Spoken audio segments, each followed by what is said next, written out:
All right, UPS workers approve a 5-year contract agreement to end their negotiations. Hey, listen, this is the historic, everybody's talking about, the historic pay raise that everybody is excited about these days for these UPS contractors. And if you're just tuning in, my name is Christopher Yule, and I love talking about stocks and those finding those outlier trades with outsized returns. And if you're interested in that too, be sure to definitely hit the subscribe button down below. And today's episode is sponsored by Outlier.com. Go to OVTLYR.com to find out why outliers win. Now, taking a look at this, right? UPS workers approve a 5-year contract to end their negotiation. The union represents 340,000 people. That's a huge amount of people. The union represents 340,000 UPS workers, said on Tuesday that its members voted to approve the tentative contract that they reached last month. The Teamsters said that in a statement with 86% of the votes cast. They also said it was passed by the highest vote for a contract in history of the Teamsters at UPS. Of course it would be passed for the highest amount, right? The highest amount. I mean, let's look at it this way, right? Who in their right mind is going to vote against getting a monster pay raise? I know if I'm a worker, I'm definitely voting for that. But think about it from UPS's side.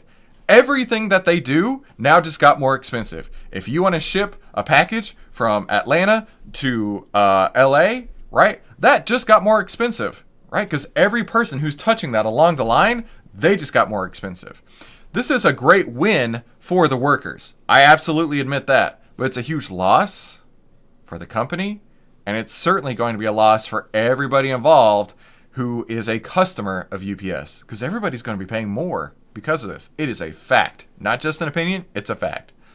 Our members just ratified the most lucrative agreement ever negotiated at UPS.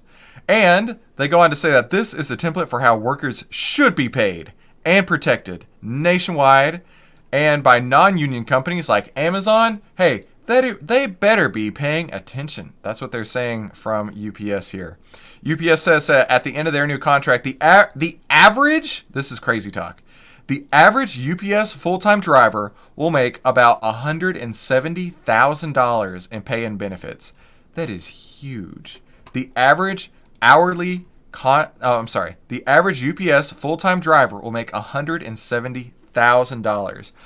I think that's amazing. I can't imagine how excited the families of those workers feel.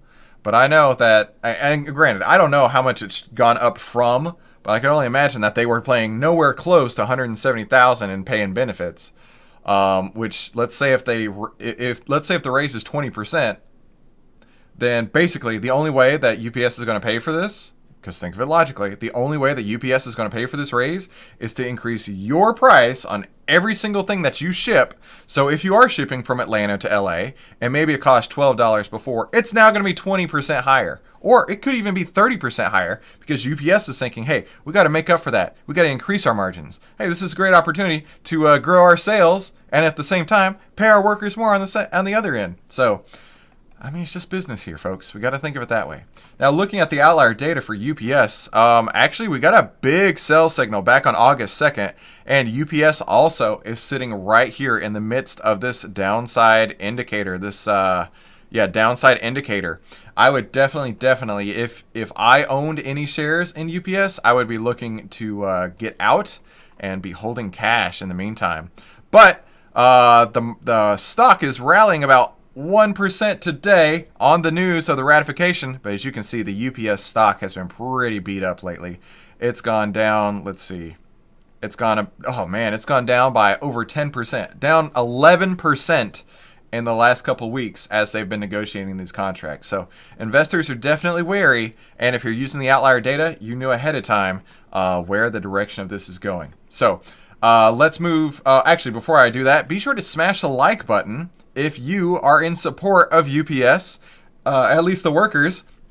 I certainly am not in support of anybody raising prices, but they're going to have to raise prices in order to compensate their workers. So